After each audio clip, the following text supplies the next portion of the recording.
Sundalo ng kalungkutan sa utak ko ay gumigera. Sa sobrang ang dilim liwanag ko'y malagasera. Unti-unting nauubos kinukuhang enerhiya. Buti nga ay nandyan ka't binibigyan ng gasolina. Sapagkat parang di na kayang umangat, dahil kinakapitan ko ngayon nakakagat sa leeg. Sa aking braso ayaw na pakawalan. Malayang kaisipan, mabigat na kadagan. Luha na nakakalunod at ikaw ang bangka. Gusto ko itang abutin, ilang beses nagtangka. Binaliwala ang mga sabi-sabi at baka nagpatangay sa ngiti mo na sintamis na langka. Nalilito sa sitwasyon na parang may pagsusulit. Animoy merong karayo, mata ko wala siyang sinulit. Nahihirapan na pumasok sa iskinitang makiti. Dahan-dahan ng paglakad at tinatanggal ang kisig. Baka hindi mo din damang yung galing.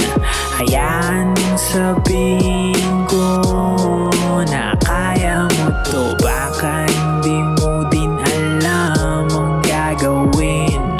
Hayaan mong sumandal ka sa balikat At nang ikaw ay dumating, sinagip mo ko sa laban. Pinaintindi sa akin ang hindi maunawaan. Pinasakay sa karwaheng patungong kapayapaan. Kaya ngayon ay nakakahinga na ako ng marahan. Dahan-dahan kung hinahaplos ang aking diwa. Sa mga salitang naririnig malahiwagan. Nakakagising na para bang tunog na sa kampana. Na sa sobra kong taas nalulula ang mga tala. Ikaw ang dahilan kung bakit ako nagbago. Naiwasan na mag-isip ng mga negatibo. Pinamukha mo sa akin kahalagahan ng santao. At lahat ay magbubunga, pinaintindi ng klaro. Dati ay nakikipagdigma sa kalungkutan. Mga sugat na natamo ay di malilimutan. Kinukumutan mo ko sa panahon na maginaw. At sabay bulong mo sa akin na huwag akong aayaw. Baka hindi mo din damang yung galing.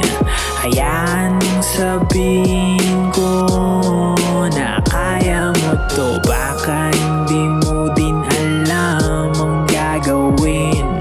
Hayaan mong sumandal ka sa balikat At ko. nang ikaw ay dumating, sinagip mo ko sa laban. Pinaintindi sa akin ang hindi maunawaan. Pinasakay sa karwaheng patungong kapayapaan. Kaya ngayon ay nakakahinga na ako ng marahan.